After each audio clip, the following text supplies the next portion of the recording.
நீங்க பார்த்த இந்த வீடியோவை கம்ப்ளீட்டா 3D மாடல் மாதிரி வச்சு எப்படி ஜென்ரேட் பண்ணணும்னு நீங்க தெரிஞ்சுக்கணும்னு நினைக்கிறீங்களா? அதுக்கு நீங்க பண்ண வேண்டியதெல்லாம் நம்ம லூகோஸ் லேர்னிங் சேனல்ல ஒரு ஃபாலோ மட்டும் பண்ணி வச்சுக்கோங்க. ஸோ தட் நீங்க ஏகப்பட்ட இன்ஃபர்மேட்டிவ் விஷயத்த கத்துக்கிட்டே இருக்கீங்க டெய்லி.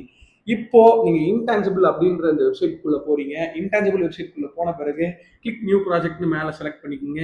கீழே ப்ராம்ப்ட் F1 கார் ரேஸ் அப்படின்னு சொல்லி நான் டைப் பண்ணியிருக்கேன். F1 கார் ரேஸ் ட்ராக்ன்ட்டு உடனடியாக உங்களுக்கு F1 car race track 3D மாடல்ல ஃபுல் கஸ்டமைஸ்டு ட்ராக் உங்களுக்கு கிடைச்சிருச்சு. நெக்ஸ்ட் கிளிக் வீடியோ ஜென்ரேட்டுக்குள்ள போயிட்டு வீடியோக்குள்ள போயிட்டு 5 செகண்ட்ஸ்னு சொல்லி லென்த் செட் பண்ணிக்கிறேன். அதுக்கப்புறம் ரேஷியோ பார்த்தீங்கன்னா 9:16 இன்ஸ்டாகிராம்ல போர்ட்ரேட் ரேஷியோ செட் பண்ணிக்கிறேன். அதில் வந்து நான் ப்ராம்ப்ட் கொடுக்குறது என்னன்னு கொடுக்குறேன்னா F1 கார் ரேஸ் இந்த ட்ராக் அப்படின்னு சொல்லி கொடுத்துட்டு கிளிக் ஜென்ரேட்னு கொடுத்தீங்கன்னா உங்களுக்கு ஆட்டோமேட்டிக்காக காசு எதுவுமே செலவு பண்ணாமல் ஒரு பயங்கரமான வீடியோ இன்ஸ்டண்ட்டாக ரெடி ஆகுதுங்க. இதோ அந்த வீடியோ.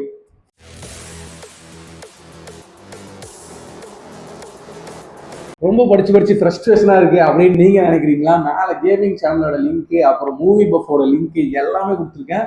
போய் நீங்க என்டர்டைன் ஆகுங்க நண்பர்களே. டாடா பாய் பாய். அடுத்த வீடியோல சந்திப்போம்.